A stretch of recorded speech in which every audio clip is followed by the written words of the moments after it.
I recently got the Meta Quest 2 and I love it.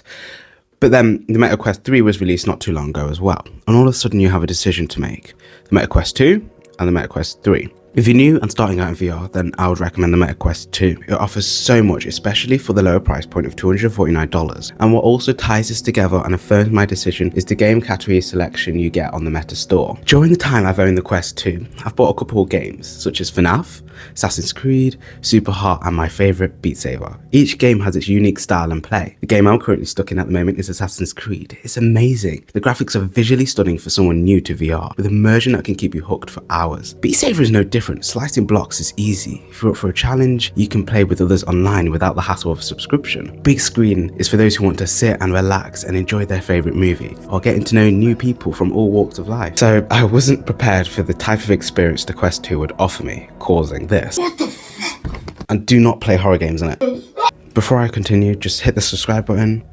I mean, it's free. Now, 3 hours on a single charge is simply not enough. And if you own a Quest 2, you'll understand the struggles. When you're deeply immersed in a game, only for the device to die on you. The Quest 2 takes a crazy 2.5 hours to fully charge from flat, consuming about 10 watts from the plug, and taking even longer to charge with a 5-watt plug. But I have a solution. A power bank. However, it's still going to die on you. If you're looking for a longer playtime, you'll unfortunately have to open your wallet. I have a link below the like button, but this shouldn't be enough to deter you. When you open the box, you'll be greeted by the headset itself, with 2 controllers on either side, along with a compact box that consists of a plug, a wire, and a manual in which no one reads. If you've bought a VR brand new, you'll need to remove the tabs. The controllers use AA batteries, which is a disappointment, as I would prefer to charge them to avoid constantly buying batteries. Now, getting the correct fit is crucial for a good experience within VR. If you don't, well, you have 4 adjustment methods. First, the straps. You can customize how tight the headset is. Another strap allows you to customize how high or low the headset sits on your face. Looking towards the eyepiece, it is adjustable left and right, though not accurate, making it harder for some to get the correct IPD adjustment due to the absence of fine adjustment methods. Now, once you have the correct fit, you'll need to set up a boundary to avoid something like. So place your hand to the ground to set ground level. Once done, draw a boundary to the constraints of your room. And I know what you're thinking, no, it doesn't work outside. I've tried it. The boundary works pretty well, and if it's too sensitive, then you can fully adjust it in settings. The Quest 2 speakers are adequate and are loud enough to deafen you to the sounds of the outside world. The speakers are located on the edge of the strap, as the audio is channeled through the stems towards your ears. The speakers do pack quite a punch. Of course, the headphones would be a more immersive way to play, but the speakers do the job. The controllers have their pros and cons. Let's start off with the positives. The controllers have an ergonomic build and have a strap so you don't launch your remote into space. One issue you'll have to be aware of is that the controllers are prone to Joy-Con drift. I know because I received one. The next one you could consider as a mere inconvenience. Picture this. You're enjoying a game of Beat Saber and you decide to challenge yourself. As you play, you notice you're missing blocks. Forget the fact that you have a skill issue. Sometimes I can notice tracking issues.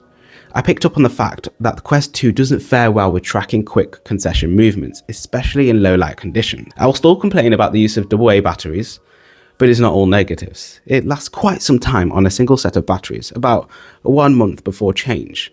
And when the battery is low, you'll get a little notification alerting you of the fact. Motion sickness is something that you should be worried about. If you're prone to it, you can play as little as 20 minutes before starting to feel the effects. Some people have higher tolerances than others. There are features in apps to mitigate this. For example, in Assassin's Creed, there are various menu options that can help mitigate the risk of you feeling motion sick, like narrowed field of view, or when walking, you can just teleport to the position you want to go. Yes, this helps, but it kills the immersion the Quest 2 has to offer. However, there is a positive. It depends on the type of game you play. For example, Beat Saber. The most you're going to get for Beat Saber is a wet VR from sweat and the exercise. And when it comes to motion sickness, do not try to push through it. It will win. But we still have a question remaining. Who is this headset for? This VR headset is for people who love to game and be active at the same time. Not limited to that as well.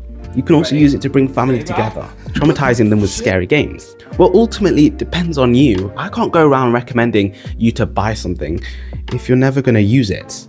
So, what benefits are you going to get out of it? Well, the negatives, weigh that all in, get the information I've given you, compile that together. But if you want an answer from me, yeah, buy it. Buy it! We're going to buy it. We're going to buy it. We're going to buy it. Don't forget to subscribe too. And I'll see you later. There's some videos in front of you if you want to look at more videos from me. They're good, I promise.